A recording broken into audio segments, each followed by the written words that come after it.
waa baay'eetti na dabarsaniiru. Haala baay'ee keessattis abbaas obboleessas ta'anii na bira dhaabbataniiru. Kana deemuu hin danda'u kan isaanii. Ammayyuu narra darba. Dubbachuufis natti cima. Gaafan iddoo kana dhufee utuu na siin gahini mana namatti naa kadhatu harkachi qabanii jedhu miidhagina argaan dhufee qabanii gaafa na fidanii asitti raajiin faanii gaafa isaan naa kadhatanii jedhanii sammuun koo akka nama waa dhugee machaa'ee sanii howwallaalee nani ofumaan akkatti fajjajee ta'a malee isaan na arganiiru. Waaqayyo na argeera keessa isaanii godhee Waaqayyo na fayyisee naman ta'e kunoo har'aa yoon kiisii dhabeeyyuu yoon of harkaa dhabeeyyuu Waaqayyos karaan beekamin na gargaaraa jira. Raajii taarikuun immoo Waaqayyo Waaqa jiraata ammayyuu biyya irratti akka inni diriirfatee sabaa fi uummata akka inni tajaajilee dhukkuba akka inni cabsee aangoon seexan aangoon waraabessaa cabseeti akka inni fayyisuun ammayyuu Waaqayyotti taa dabalamuuf hin jedha.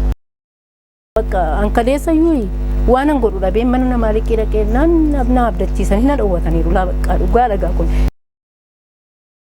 Ammayyuu gara deemtanitti bal'adha ammayyuu namichi isiniin fayyaa jira, isiniin seenaa jijjiiramaa jira.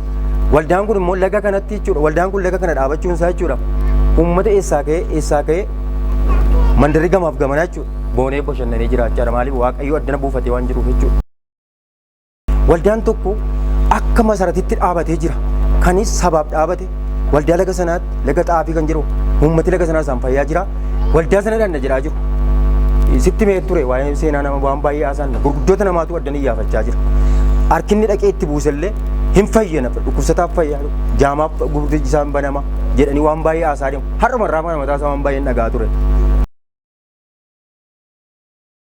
Waaqayyo Abbaa Waaqayyo Ilma Hafuura Qulqulluu sadan tokkummaa.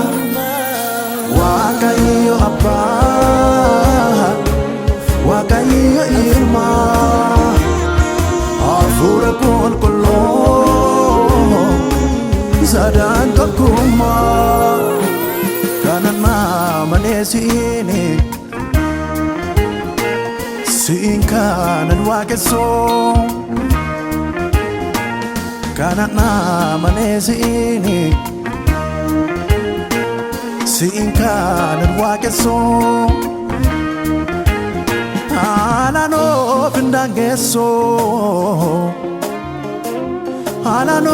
findaangeessoo.